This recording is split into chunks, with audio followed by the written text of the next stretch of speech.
মা, বাবা, কোথায় তোমরা? দেখো দাদা এসেছে, দাদা এসেছে নতুন বৌদিকে সাথে নিয়ে। এদিকে আসো, দেখে যাও। মা, তোমাকে অঞ্জলির কথাই বলেছিলাম অনেক আগে। ওই হচ্ছে অঞ্জলি, এ বাড়ির নতুন বউ। রাহুল, তোর পছন্দ তো খুবই ভালো। আমি তো ভেবেছিলাম তোর পছন্দ মোটেই ভালো হবে না, কিন্তু তোকে এই মেয়ে কিভাবে যে পছন্দ করলো সেটাই তো বুঝতে পারছি না। এমন একটা বৌদি তো আমরা আশা করেছিলাম। বৌদিকে দেখে মনে হচ্ছে আমাদের মতোই হবে, খুবই মিশুকে। সবে মাত্র এসেছে, থাকতে দে, তারপর বুঝতে পারবি কেমন। শোনো নতুন বৌমা, আমাদের গ্রামে কিন্তু একটা নিয়ম আছে। নতুন বউ আসলে তাকে নতুন একটা কিছু রান্না করে সবাইকে খাওয়াতে হয়। তুমি পারবে তো সেই রান্না করতে? মা, এসব কথা পরে বললেও হতো, ও পারবে। আরে তোমার বৌমা সবকিছুই পারে, এসব নিয়ে তোমাকে চিন্তা করতে হবে না, সবকিছু রান্না করে দেবে, দেখে নিও। হ্যাঁ, চলো চলো বৌমা, ঘরে চলো তোমরা। বৌদি, তুমি এটা কি রান্না করছো? কিছুই তো বুঝতে পারলাম না। এই রান্না তো আমাদের এদিকে তেমন একটা চলেই না। এটা কি বাড়ি থেকে শিখে এসেছো? আমি যখন ছোট ছিলাম তখন আমার মা আমাকে অনেক ধরনের রান্না শিখিয়েছে, তার মধ্যে এটা একটা। তার মানে তোমার মা তো অনেক ভালো ভালো রান্না জানতো, তাই না? হ্যাঁ, অনেক ধরনের রান্না মা জানতো। আমি সবকিছু শিখতে পারিনি, তখন তো খুবই ছোট ছিলাম। আমার মা তেমন একটা রান্নাই করতে পারে না, আমি তেমন কিছুই শিখতে পারিনি। কোনো ধরনের সমস্যা নেই, আমি তোমাকে সকল রান্না শিখিয়ে দেব। তুমি কি এখনো নিত্য নতুন রান্না শিখছো তোমার মায়ের কাছ থেকে? না, এখন আর মায়ের কাছ থেকে রান্না শেখা হয় না।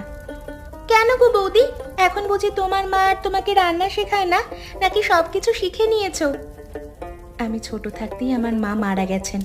ছোটবেলায় যেগুলো শিখেছি তাই মনে আছে, এছাড়া আর কিছুই না। ও আচ্ছা, তোমার মা মারা গেছেন? আমি বুঝতে পারিনি বৌদি, কিছু মনে করো না। না না, আমার মা বাবা কেউ নেই, এসব নিয়ে এখন আর কিছুই মনে করি না। তবে তুমি এটা কি রান্না করছো সেটা একটু বলো না। এটা হচ্ছে গোলমরিচ ও কচু পাতার রেসিপি। এটা আবার কেমন রেসিপি? আমি তো বাবার জন্মে শুনিনি। শোনার প্রয়োজন নেই, যখন খাবে তখন বুঝতে পারবে। এখন কথা বলো না, আমার রান্নায় ভুল হয়ে যাবে। তা বৌমা, তোমাকে যে বলেছিলাম আমাদের রীতি অনুযায়ী তোমাকে আজকে একটা নতুন রেসিপি রান্না করতে হবে, সেটা করেছে তো তুমি? ঘ্রাণ তো ভালোই আসছে, রান্না কেমন হয়েছে সেটা কে জানে। সেটা আপনারাই জানবেন। আগে রান্নাটা খান, মুখে নিলেই বুঝতে পারবেন রান্না কেমন হয়েছে। শুধু ঘ্রাণে নয়, আমি আশা করি রান্নাটাও ভালো হয়েছে। তা এখন কে কার প্লেটে উঠিয়ে দেবে খাবার বলো তো শুনি। সবাই নিজ নিজ প্লেটে খাবার তুলে নিলেই তো হয়। তুমি নতুন এসেছো, সেজন্য এ বাড়ির নিয়ম কানুন অনেক কিছুই জানো না, কিন্তু তোমায় ধীরে ধীরে সবই জানা উচিত। যেহেতু নতুন এসেছি সেহেতু অনেক কিছুই জানি না, আপনারা যদি বলে দেন তাহলে আমার জন্য ভালো হয়। সব কিছু তো আর বলে কয়ে করানো যায় না, কিছু জিনিস নিজের বিবেক থেকেই করতে হয়। এখন কি করতে হবে সেটা আমাকে একটু বুঝিয়ে বলুন, আমি করে দিচ্ছি মা। সবাই খেতে বসেছে, তুমি এ বাড়ির বউ, তোমার দায়িত্ব হচ্ছে ঘুরে ঘুরে সবার প্লেটে খাবার তুলে দেওয়া এবং কখন কার কি লাগে সেটা খেয়াল রাখা, এবং সবাই যখন খাওয়া শেষ করবে তখন তুমি খেয়ে নেবে। আহা, এমন খাবার এর আগে কোনোদিন তো আমি খাইনি। খাবার খুবই মজার হয়েছে, এক কথায় বলতে গেলে অসাধারণ। কি বলছো ভেবে চিনতে বলো, কিন্তু আমি এত বছর ধরে তোমাদের রান্না করে খাওয়াচ্ছি, কখনো তো আমার রান্নার এভাবে প্রশংসা করনি। এখন যেটা বলছো তাতে আমার রান্নার অপমান হচ্ছে। আরে আমি তেমন করে বলতে চাইনি, তুমি নিজে থেকে বলো না খাবার কেমন হয়েছে। সত্যি যেটা সেটা তো স্বীকার করতেই হবে, বৌমার হাতের এই রান্না প্রচন্ড মজা হয়েছে। তার রান্নার হাত খুবই ভালো। তবে এটা কিসের রেসিপি বৌমা? এটা হচ্ছে গোলমরিচ ও কচু পাতার রেসিপি মা। যাই হোক না কেন, রেসিপিটা মজার ছিল। কি করছো বৌদি? কি করছি দেখতে পাচ্ছ না? সবার জন্য নাস্তা তৈরি করছি। বৌদি, তোমাকে না কত করে বলেছি সকালবেলা নাস্তা খাওয়ার আগে আমি 1 কাপ চা খাই। কই, আজকে তো তুমি আমাকে চা দিলে না। সকালে আমি তোমার ঘরের সামনে গিয়েছিলাম, দেখলাম তোমার দরজা বন্ধ। বাবাকে চা দিয়ে এসেছি। তুমি ঘুম থেকে দেরিতে উঠেছো, তাহলে কিভাবে তোমাকে চা করে দেবো বলো তো? বাবা তো তাড়াতাড়ি ঘুম থেকে ওঠে, আমি তো দেরি করে উঠি, সেটা তুমি জানো তো। এখন আমি কি করতে পারি বলো? তুমি আমার জন্য দেরি করে চা বানাবে, এখন আমার জন্য 1 কাপ চা করে দাও তো। দেখতে পাচ্ছ না আমি ব্যস্ত আছি, নিজে 1 কাপ চা করে নিলেই তো পারো। আমি নিজের হাতে কোনোদিন কিছু করিনি, তুমি আমার জন্য তাড়াতাড়ি চা নিয়ে এসো, আমি রুমে গেলাম।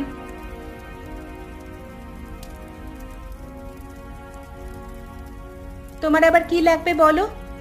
কি হয়েছে বৌদি? তুমি এভাবে কড়া কণ্ঠে আমার সাথে কথা বলছো কেন? আমি তোমার কি ক্ষতি করেছি? আমার মন মেজাজ ভালো নেই, তোমার কি লাগবে সেটা বলো। গলাটা কেমন যেন করছে, তুমি যদি আমার জন্য একটু গরম জল করে দিতে তাহলে খুবই ভালো হতো।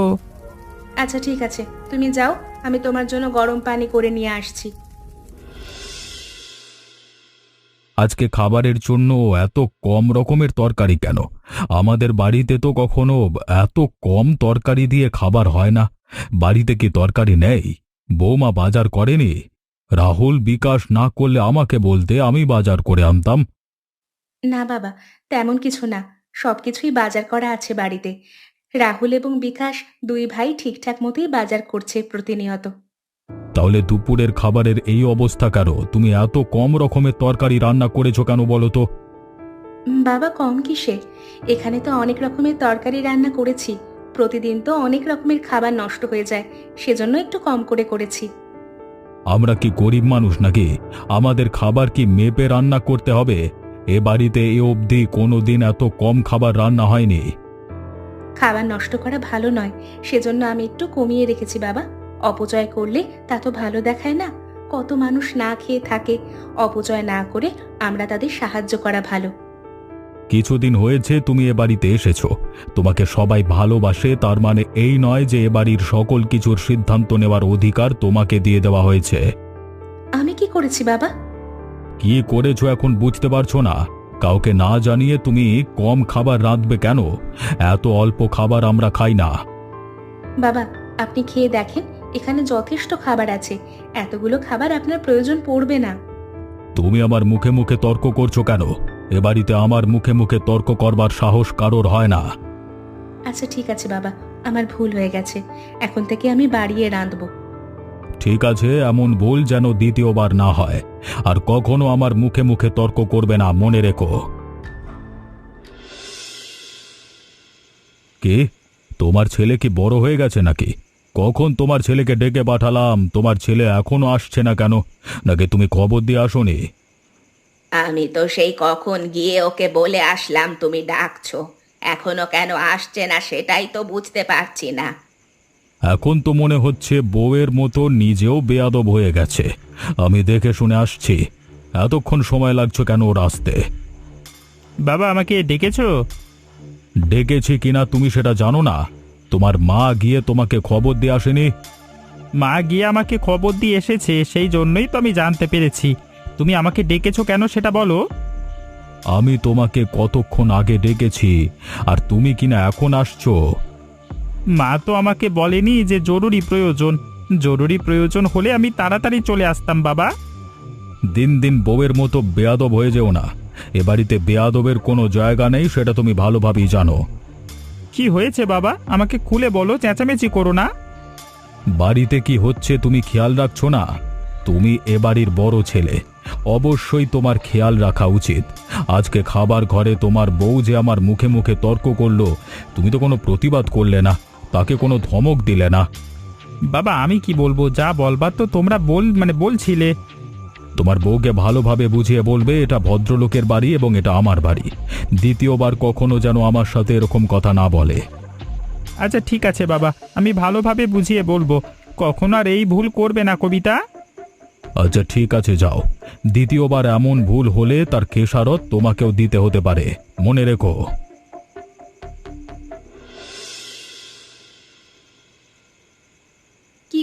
কি হয়েছে তোমার? মুখটা এমন কালো কেন?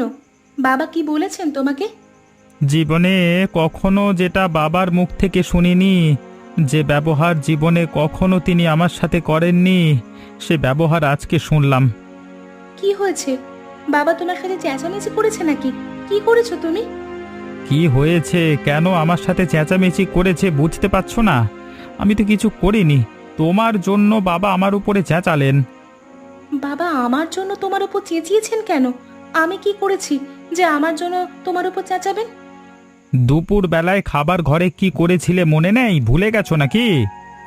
সেটার জন্য বাবা তো সেখানে বসে আমাকেই অনেক কথা শুনিয়েছেন। এখন আবার তোমাকে নতুন করে কি কথা শোনালেন? তোমাকে আমি সাবধান করে দিচ্ছি, তোমার মন মতো এবারই চলবে না। তুমি নিজের খেয়াল খুশি মতো সব কিছু করতে যেও না। বাড়িতে যারা আছে তাদের কাছে জিজ্ঞেস করে যে কোনো কাজ করবে। আমি এবারের বড় বউ, সবাইকে খুশি রাখার জন্য আমি যথেষ্ট পরিমাণ চেষ্টা করছি। তারপরও তারা আমাকে কোনোভাবেই মূল্যায়ন করছে না, উল্টে আমার নামে বদনাম করছে। মুখ সামলে কথা বলবে। বদনামের কি হয়েছে এখানে?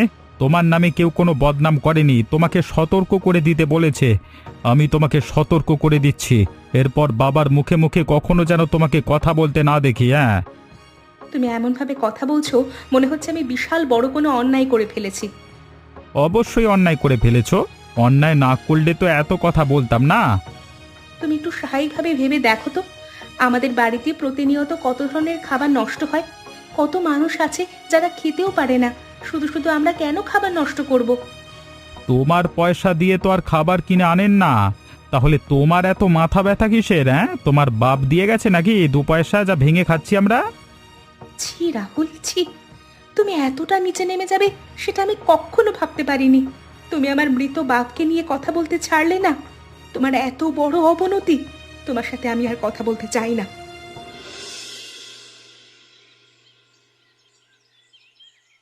এ কি বৌমা, বেলা কত হয়েছে, তুমি এখনো শুয়ে আছো কেন?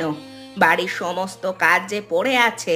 তুমি যদি এ বাড়ির বউ হয়ে এত বেলা করে ঘুমাও, সেটা কি কোনোভাবে মেনে নেওয়া যায় বলো? কি হয়েছে বৌমা? উঠতে গিয়ে আবার শুয়ে পড়লে যে? আমার কোনো কথা তোমার কানে যাচ্ছে না নাকি? মা, আমার শরীরটা ভালো নেই। আপনার সমস্ত কথাই আমার কানে যাচ্ছে, কিন্তু আমি উঠে বসতে যাচ্ছিলাম, কিন্তু বসতে পারছি না। কি হয়েছে তোমার বলো তো? পরশু থেকে হালকা জ্বর ছিল। কালকে সমস্ত হাঁড়ি পাতিল ধুয়েছি ঠান্ডা পানি দিয়ে, আরও বেশি ঠান্ডা লেগেছে। রাত থেকে প্রচণ্ড জ্বর, জ্বরে আমার গা একেবারে পুড়ে যাচ্ছে। তোমার জ্বর উঠেছে সেসব কথা আমাদের বলনি কেন? রাহুলকে বলেছো? হ্যাঁ মা, আপনার ছেলেকে গত পরশুদিনই বলেছিলাম আমার জন্য 2টো বড়ি আনতে, কিন্তু আপনার ছেলে বড়ি আনেনি। আরে, বড়ির দরকার হবে না, সেজন্য আনেনি। এসব জ্বর আসে আবার এমনিতেই এমনিতেই চলে যায়, ঠান্ডার জ্বর। কিন্তু আমার প্রচণ্ড শরীরটা খারাপ লাগছে মা, বিছানা থেকে উঠতেও পারছি না। বাড়ির বউ হয়ে তুমি যদি এসব কথা বলো, সেটা কোনোভাবে মেনে নেওয়া যায় বলো? বাড়ির এত এত কাজ পড়ে আছে, তুমি কিনা বিছানায় শুয়ে আছো। আমি বললাম তো, এমনি এমনি আমি শুয়ে নেই। আমার শরীর অসুস্থ, সেজন্য শুয়ে আছি।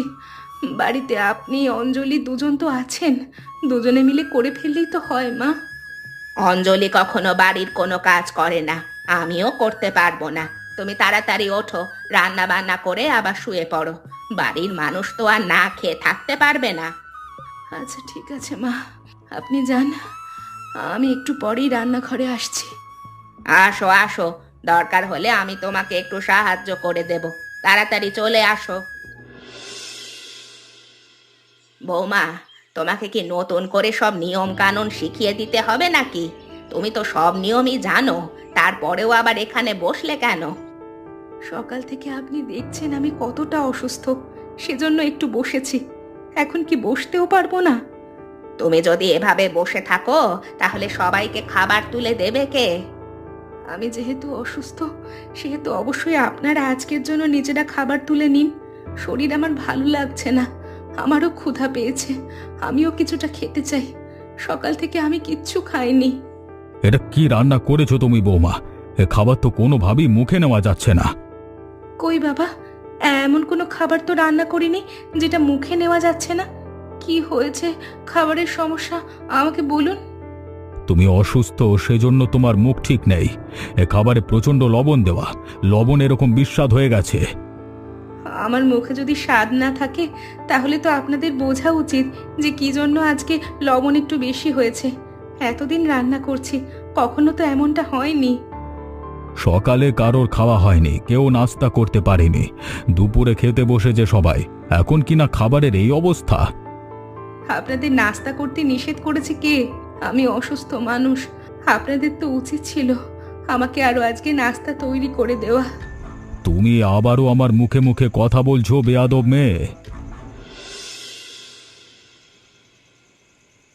তোমাকে আমি ভালোবেসে বিয়ে করেছিলাম, তোমার যে কিভাবে এতটা পরিবর্তন হয়ে গেল আমি সেটা নিজেও বুঝতে পারলাম না। তুমি যেমন এখন আমাকে নিয়ে আফসোস করছো, আমিও তোমাকে নিয়ে আফসোস করছি। তুমি আমাকে নিয়ে আফসোস করছো? তুমি আমাকে নিয়ে আফসোস করছো কেন বলো তো? তোমাকে আমি ভালোবেসে বিয়ে করে এনেছি, সবাই তোমাকে মেনে নিয়েছে, বাড়ির সবার কাছে তোমার কথা অনেকবার বলেছি, কত বড় বড় কথা বলেছি, সেই তুমি কি না আমার সমস্ত বড় কথা শেষ করে দিলে? আমি কিচ্ছু শেষ করিনি, বরং তুমি আমাকে শেষ করে দিয়েছো। তোমার পরিবারের চাইতেও তুমি কষ্ট দিচ্ছ বেশি আমাকে। তোমাকে আমি এত করে বললাম আমার শরীর খারাপ, দয়া করে আমাকে বড়ি এনে দাও। কই, তুমি তো আমার জন্য বড়ি আনলে না। আমি বাঁচি নাকি মরি সেসব নিয়ে তোমাদের কারোর কিচ্ছু যায় আসে না। মরে তো আর যাওনি তুমি, তাহলে কিভাবে বুঝলে কারোর কিছু যায় আসে কিনা? যাকে ভালোবেসে এই বাড়িতে এসেছিলাম, যাকে ভরসা করেছিলাম, সেই মানুষটাই পাল্টে গেল। কার কাছে আর কি অভিযোগ দেব? তুমি এমনিতেও কোনো অভিযোগ দিতে পারো না, তোমার সাথে কেউ কখনো খারাপ ব্যবহার করেনি, তুমি উল্টোপাল্টা কথা বলো সবার সাথে। তোমরা আসলে সবাই ঠিক, আমিই ভুল। কেন যে এই বাড়িতে চলে আসলাম? আসলে কেন, থেকে যেতে। নর্দমার কীটের মতো এসব ভালো জায়গা তোমাদের মতো মানুষদের জন্য মানানসই না, তোমাদের জন্য নর্দমাই ঠিক আছে। অবশেষে বাড়ির সবার অত্যাচার সহ্য করতে না পেরে কবিতা বাড়ি ছেড়ে চলে যায়। দাদা, দাদা, রাহুল দাদা, দরজা খোলো। আরে বোকা, দরজা বাহির থেকে লাগানো, আমি কিভাবে খুলবো? তোরা খোল। এভাবে আমাকে বাহির থেকে দরজা লাগিয়ে ডাকাডাকি করছিলিস কেন? পাগল হয়ে গেছিস নাকি সবাই? হ্যাঁ, কবিতা কই? আজকে অসুস্থ নাকি? এখনো ঘুম থেকে ওঠেনি? আজকেও সবাই না খেয়ে থাকবে নাকি? কি বলো? কবিতা তো ঘরে নেই, আমি তো ভেবেছি রান্নাঘরে রান্না করছে। তোমরা ভালোভাবে বাড়িতে দেখেছো তো? সমস্ত জায়গা খুঁজে দেখেছি, তারপর তো মনে পড়লো, মনে হচ্ছে আজকেও ঘুমাচ্ছে। তার মানে কি কবিতা বাড়ি ছেড়ে চলে গেল নাকি? এসব তুমি কি বলছো মা? কবিতা কখনো বাড়ি ছেড়ে যাবে না, কবিতা আমাকে ভালোবাসে। যাবেই বা কোথায়? যাওয়ার তো কোথাও জায়গা নেই, গেলেও দেখবি দুদিন পরে ঠিক চলে এসেছে। না না মা, না, কবিতা নিশ্চয়ই আমাদের উপরে অভিমান করে চলে গেছে। আমি যাচ্ছি কবিতাকে খুঁজে নিয়ে তবেই বাড়ি ফিরবো।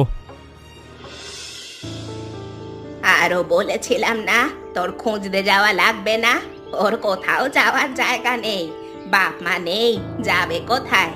আমাদের এখানেই তো আসতে হবে, শুধু শুধু তুই খুঁজতে গিয়েছিলি।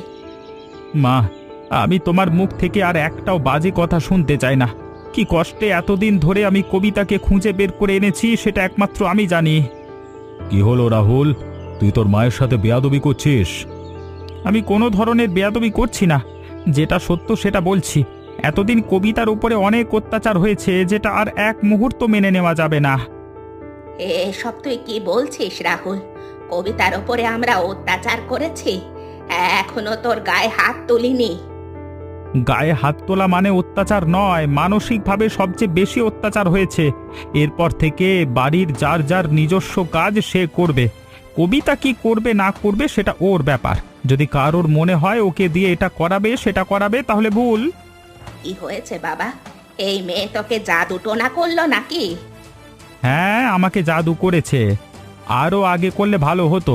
এখন থেকে পরিবারের জন্য কবিতা যেটা করবে সেটা নিজ ইচ্ছা অনুযায়ী করবে। এটা করো, সেটা করো, এটা করলে না কেন, ওটা করলে না কেন, এসব বলতে আসলে কবিতা শুধু তার স্বামীর কাজ করবে, বাকি কারো নয়। আর হ্যাঁ, যদি মনে হয় আলাদা করে দিতে চাও, আমি আর কবিতা এক্ষুনি শহরে চলে যাচ্ছি। হ্যাঁ। অবশেষে রাহুল তার নিজের ভুল বুঝতে পেরে কবিতার ঢাল হয়ে দাঁড়ায় এবং কবিতাকে নিয়ে সুখে শান্তিতে সংসার করতে থাকে।